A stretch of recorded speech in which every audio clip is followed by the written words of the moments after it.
안녕하십니까. 암호화폐 정보를 전달해드리는 닥터 비트맨입니다. 오늘은 2022년 5월 26일 녹화 시간 기준으로 오전 11시 36분을 지나가고 있습니다. 아마 녹화가 끝나고 업로드를 하게 되면 아마 많은 분들이 점심을 드시는 시간이지 않으실까 싶은데요. 어떻게 오늘 잘 보내고 계신가요? 현재 암호화폐 시장이 잠시 좀 소강 상태를 보이는 듯 보이고 있습니다. 이러한 시장 상황 속에 크립토 마켓에는 여전히 많은 소식들이 좀 나오고 있는데요. 오늘 나온 소식들 한번 전반적으로 정리해보는 시간을 가져보려고 합니다. 오늘 남은 시간도 잘 마무리하시길 바라면서 내용 바로 시작하도록 하겠습니다. 구독과 좋아요, 알림 설정 부탁드립니다. 네, 일단 코인마켓캡에서 전반적으로 가격 한번 보고 넘어가도록 하겠습니다. 시가총액 1위의 비트코인의 경우는 전날 대비 0.22% 하락, 거의 보합 흐름을 보여주고 있죠. 3,759만 원대를 보여주고 있으며 이더리움의 경우는 1.6% 하락한 246만 원대, 3위의 테더는 환율이죠. 1264원으로 어제보다 2원 정도 오르긴 했지만 거의 차이가 없다라고 볼 수가 있을 것 같습니다. 시가총액 6위의 리플 XRP의 경우는 전날 대비 0.56% 하락한 515원대로 어제와 크게 차이가 없죠. 이제 달러 인덱스 지수도 이제 전날보다는 크게 차이가 없습니다. 0.02%, 0.03% 하락 이렇게 나와 있지만 거의 차이가 없다라고 볼 수가 있을 것 같습니다. 이러한 흐름들은 S&P 500이나 나스닥을 포함한 미 증시 또한 비슷한 흐름들을 보여주고 있는데요. 이에 단기적인 방향성에 관한 분석들 지속적으로 나오고 있습니다. 한 분석가의 경우는 현재는 이제 현금을 좀 보유하고 있는 것이 낫다라는 의견을 내비쳤다고 하는데 내용 같이 한번 보도록 하겠습니다. 모비우스 증시 추가 하락 가능성이 있다. 지금은 현금 보유를 해야 한다. 이렇게 헤드라인이 장식이 되어 있습니다. 한국 경제에 따르면 월가의 베테랑 투자자인 모비우스 캐피탈의 파트너스의 창립 파트너가 경제 전문 방송이죠. CNBC의 프로그램 스쿼크박스에 출연하여서 우리는 갈 길이 있다며 몇몇 주식은 매수를 시작할 수 있지만 지금은 현금을 보유하는 게 가장 좋다고 밝혔다고 합니다. 모비우스는 나스닥과 올해 비트코인의 가격 폭락이 베어마켓의 주요 지표라고 전했다고 하는데 이어서 이러한 베어 마켓에선 엄청난 기회가 있을 것이다 이렇게 이야기를 하며 다음 달이나 두 달 안이 놓칠 수 없는 기회가 될 것이라고 이야기를 하고 있습니다. 이에 대해서 여러분들은 어떻게 생각하시나요? 지금 현금을 보유하고 있는 것이 맞을지 한번 고민을 해봐야 될 것 같은데 현재 글로벌 경제, 매크로 경제 상황들을 보았을 때 러시아와 우크라이나의 경제 상황, 전쟁 상황들은 끝날 기미가 보이지 않고 있습니다. 또한 중국의 코로나 봉쇄 상황들을 보았을 때 다가오는 6월 1일 날 봉쇄가 해제될 것이다 라는 내용들도 언급들도 나오고 있지만 이게 정말 그렇게 진행이 될까에 대해서는 한 번 더 생각을 해보아야 하는 것이 사실인데요. 현재 전반적인 이 매크로 경제 상황들을 보았을 때 참 암울해 보이는 시장 상황인 것은 맞습니다. 그런데 그렇다고 타이밍을 또 맞출 수가 있느냐? 이 모비우스 창업자의 이야기처럼 다음 달이나 두 달 안이 정말 놓칠 수 없는 기회가 될 것이냐에 대해서 또 다시 한번 좀 생각을 해보아야 될 것 같은데 이러한 타이밍을 맞출 수 있다면 당연히 현금을 보유하고 있는 것이 맞다고 생각을 합니다. 아마 근데 제 영상을 계속해서 보신 분들은 아시겠지만 이러한 타이밍은 저는 맞출 수가 없다라는 것에 이제 한 표를 던지고 그거에 따라서 현재 4년간 5년간 크립토 마켓에 투자를 하고 있는 입장으로서 현금을 보유하고 있는 것보다는 지속적으로 매달 기계적으로 투자를 하고 있는 것이 훨씬 더 낫지 않을까 하는 생각이 듭니다. 이제 시장이 조금 더 하락할 것 같다라고 생각을 해서 잠시 빼놨다가 이제 오를 것 같다, 이제 오를 타이밍인 것 같다라고 생각이 들어서 이렇게 투입을 하는 이 저점과 고점을 너무나 맞출 수 있으면은 당연히 하겠지만 이는 워렌 버핏의 할아버지가 와도 맞출 수 없다는 것을 명확하게 인지하셨으면 좋겠습니다. 좋겠습니다. 이러한 소식과 더불어서 이제 암호화폐 시장이 좀 부정적인 언급들은 좀 지속적으로 나오고 있습니다. 좀 긍정적인 언급들, 긍정적인 분석들이 좀 많았으면 좋겠다. 라는 생각 비단 저만은 아니리라 생각이 드는데요. 아마 이제 주식을 좀 하셨거나 아니면은 컴퓨터에 대해서 조금 공부를 하시고 하신 분들은 이 엔비디아라는 기업을 좀 모르실 수 없지 않을까 싶습니다. 그리고 저 같은 경우는 어렸을 때 컴퓨터 게임을 워낙 좋아했기 때문에 거의 중학생, 초등학생 때부터 엔비디아라는 기업은 알고 있었는데요. 왜 알고 있었느냐? 이 엔비디아라는 기업은 그래픽 카드, 컴퓨터의 그래픽 카드를 만드는 전 세계 손에 꼽히는 기업이기 때문입니다. 이 엔비디아에서 암호화폐 채굴칩 수익을 비공개 처리했다. 최근 감소세를 보이고 있다라는 이야기가 나오고 있는데요.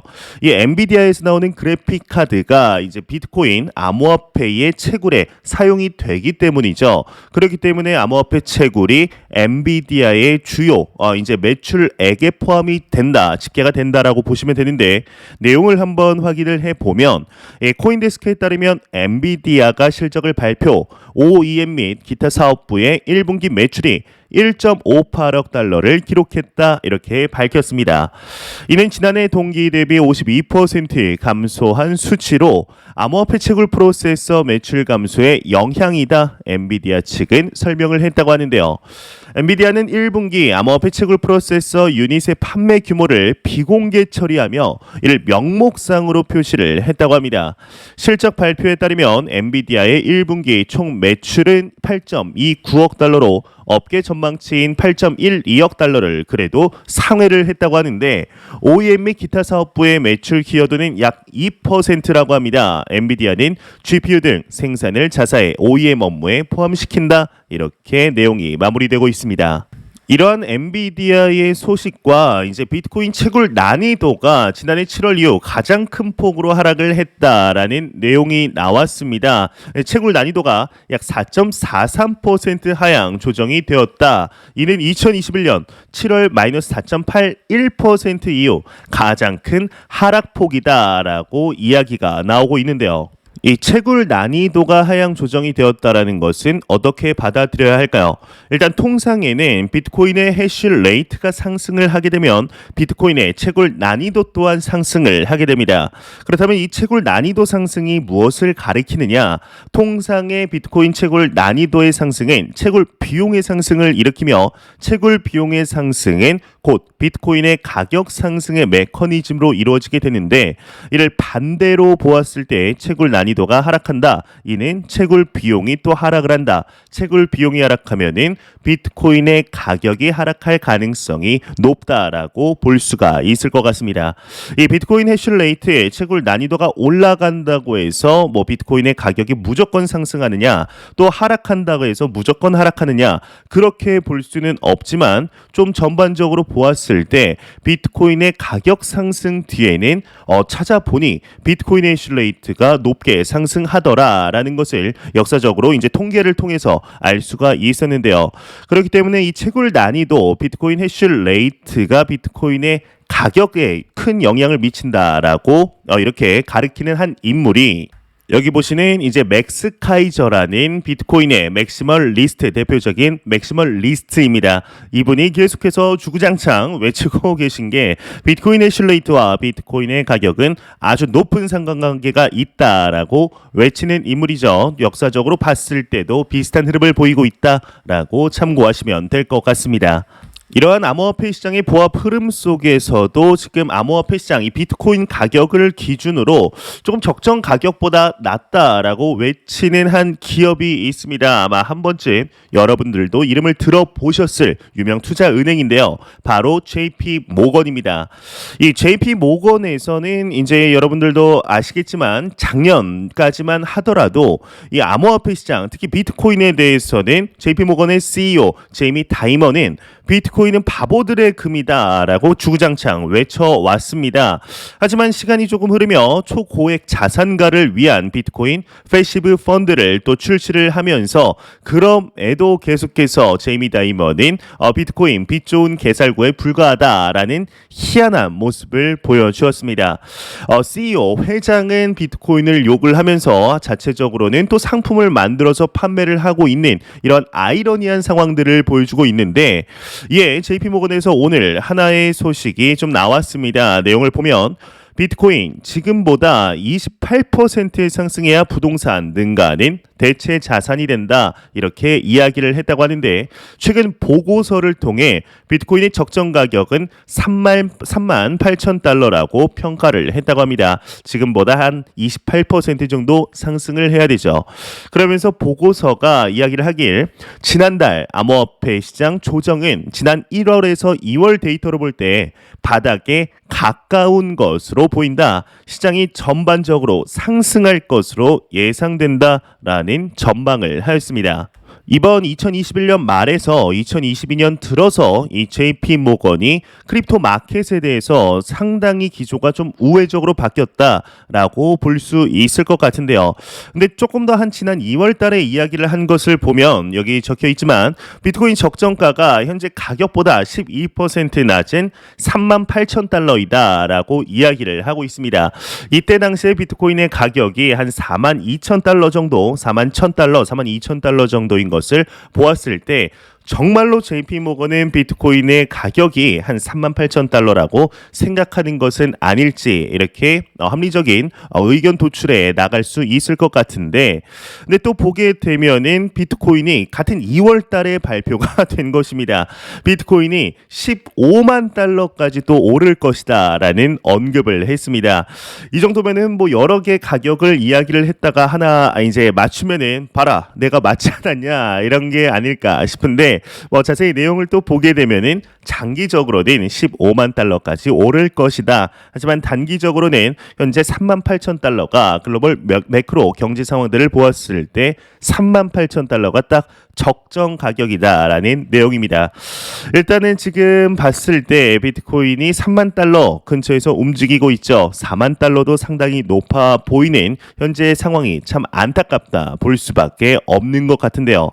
하루라도 빨리 이런 경제 상황들이 조금 완화가 되고 풀리고 인플레이션도 낮아져서 금리 인상 기조가 조금 낮아지면서 암호화폐 시장이나 증시, 이런 위험 자산에 대한 상승을 다시 한번 보길 진심으로 바래 보겠습니다. 이러한 소식과 더불어서 오늘 이제 새벽 3시였죠. FOMC의 의사록이 공개가 되었습니다. 이 의사록이 새벽 3시에 딱 발표가 났었는데 그 이전까지는 나스닥과 암호화폐 시장의 숱한 변동성을 좀 보여주었습니다. 과연 이 회의록에서 무슨 내용이 나올까? 좀 안 좋은 내용이 나오면 되지 않나 싶었지만 3시 이후에 다소 안정된 흐름을 보여주었는데요. 여기 미 FOMC 의사록 다음 회의에 50bp 금리 추가 인상 지지한다 헤드라인이 이렇게 장식이 되어 있죠. 한번 내용을 같이 한번 보도록 하겠습니다. 미 연준이 연방공개시장위원회 FOMC에 의사록을 공개했다. FOMC 참석자들은 향후 몇 번의 회의에서의 50bp 금리 인상을 지지한다며 통화 정책을 보다 중립적인 자세로 신속하게 전환해야 한다. 제한적 정책이 적절할 수 있다는데 동의한다고 전했다고 합니다. 특히 모든 연준 위원이 대차 대조표의 축소 계획을 지지한 것으로 나타났다고 하는데 일단은 인플레이션부터 막아야겠다, 이러한 의견들인 것이죠.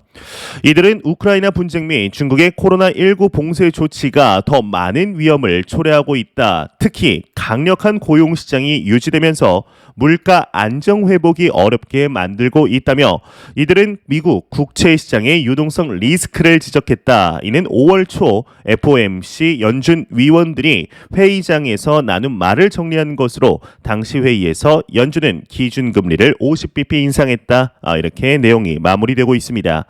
이 50bp 인상을 한다는 것 자체는 참 마음이 아프지만 그래도 시장에서는 0.75%포인트 올리는 75bp 올리는 자이언트 스텝에 대해서 걱정을 하였기 때문에 그래 50bp만 올려도 좀 다행이지 않나 라는 생각으로 증시와 암호화폐 시장이 안정세를 보여주는 것 같습니다. 이제 이로 인해서 다가오는 6월 16일이죠. 금리 인상이 다시 한번 진행이 되게 되는데 말 좀 안고 있으면 좋겠네요. 되게 되는데 그때 당시 만약에 이제 거의 가능성은 없지만 75bp를 올린다고 한다면 시장에 충격이 한 번 더 오는 것은 어쩔 수가 없을 것 같습니다. 하지만 50bp면은 현재와 비슷하게 크게 이런 요동치는 게 없이 변동성의 확대 없이 지나갈 수 있으며 만약에 25bp 다음 주 금요일 날 미국의 CPI 지수가 공개가 되게 되었는데 생각보다 소비자 물가 지수의 상승폭이 둔화가 된다면 25bp 또한 충분하게 가능성이 있을 것으로 보입니다. 25bp가 되게 되면은 그때면 정말 반등이 다시 한번 오게 되지 않을까 싶은데요. 이 크립토 마켓의 반등을 본 게 언제인지 기억도 나지 않는다는 게 참 안타까운 것 같습니다. 이로 인해서 이제 한국은행도 기준금리를 0.25%포인트 인상하면서 예상치에 부합을 하게 됩니다. 이 이후에 이제 연준의 부의장이라고 불리우는 이 인물입니다. 이제 레이얼 브레이너드 연방준비제도 부의장이 또 이야기를 하였는데 진행될 하원금융서비스위원회 청문회 사전 공개 증언에서 암호화폐 규제의 글로벌 표준 설정이 미국이 핵심적인 역할을 해야 한다라고 밝혔다고 합니다. 확실하게 미국도 이 크립토 마켓에 대해서 규제의 중요성을 특히나 이번 루나 사태로 인해서 다시 한번 깨닫고 있는 것으로 보고 있는데요. 네, 바로 내용에 나오네요. 그는 최근에 루나 디패깅 사태를 언급하면서 명확한 규제 가드레일의 필요성을 강조했다. 아울러 그는 디지털 달러 발행이 금융 시스템 안정성을 보장하는 데 도움을 줄 수 있다 이렇게 덧붙였다고 합니다. 지금 미국에서 이 암호화폐 시장에 대한 규제의 모습들 진행되는 것들을 보았을 때 이제 바이든의 행정 명령을 시작으로 해서 조금씩 기초를 쌓아 나가는 데 보였습니다. 그렇게 정말 우연치 않은 타이밍에 이 루나 사태가 터지면서 스테이블 코인에 대한 규제를 하기 딱 좋은 먹잇감이 탄생을 하게 되죠.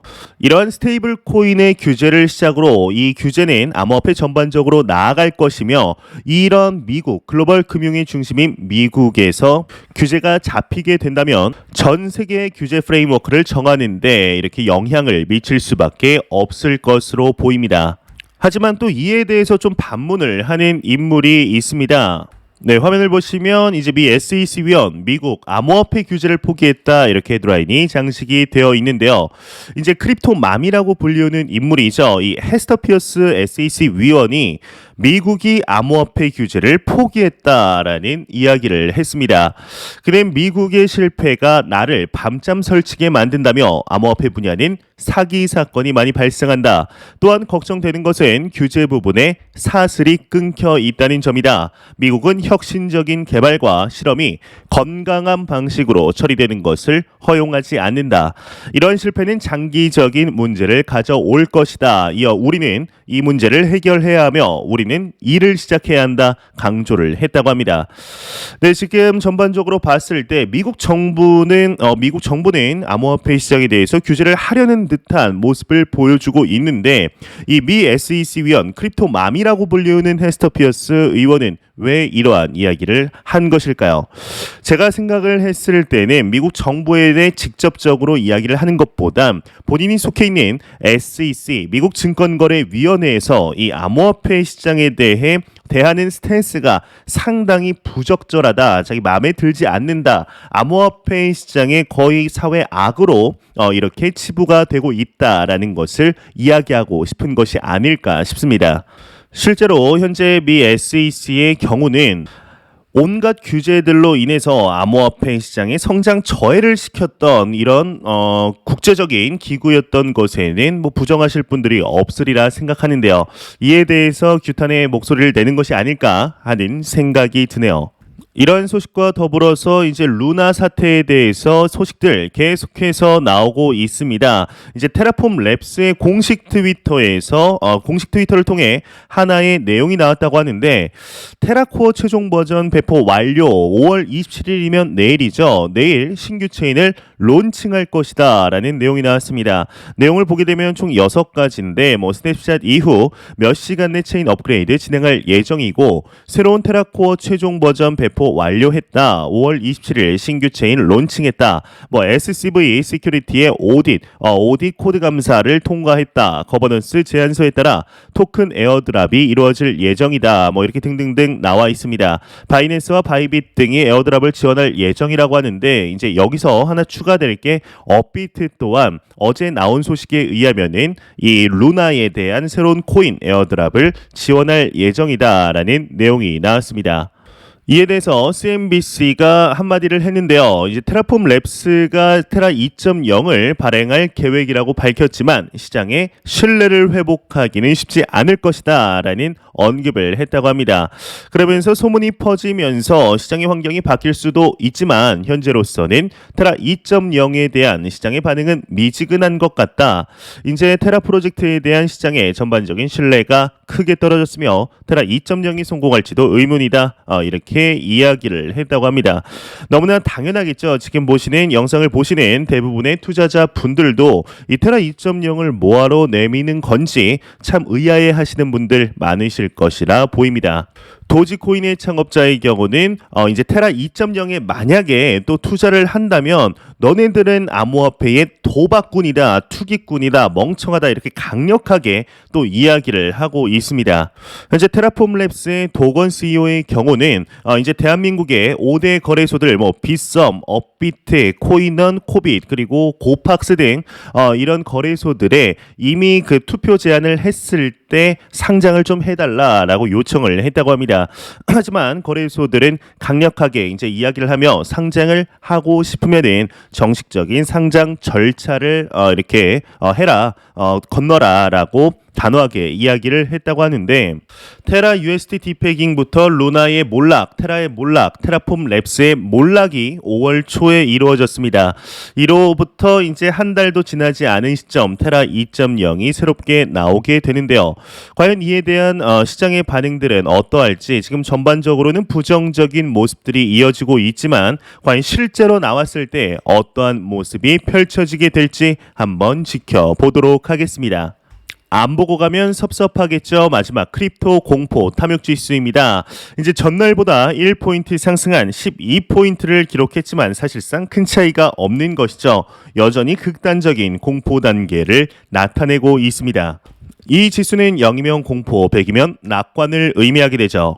현재 참 힘든 시간들이 반복이 되고 있습니다. 8주 연속 음봉이라는 것이 비트코인 탄생 역사상 최초인데 일단 7주 연속 음봉도 최초인데 그를 넘어 8주, 이제 9주, 10주까지 가진 않을까 이 시장에 두려움이 만연한 상태입니다. 과연 이러한 시기 우리는 어떠한 스탠스를 가져야 할지 그리고 하락장에서 투자자들은 항상 많은 것들을 배우게 되어 있습니다. 실패는 성공의 어머니라는 말이 있듯이 지금 현재 계좌가 마이너스가 나고 있고 수익이 정말 미비하다라고 볼 수 있겠지만 이러한 투자의 쓰디쓴 아픔들이 시간이 흐르며 오히려 성공의 발판이 되는 케이스들을 수없이 봐왔습니다.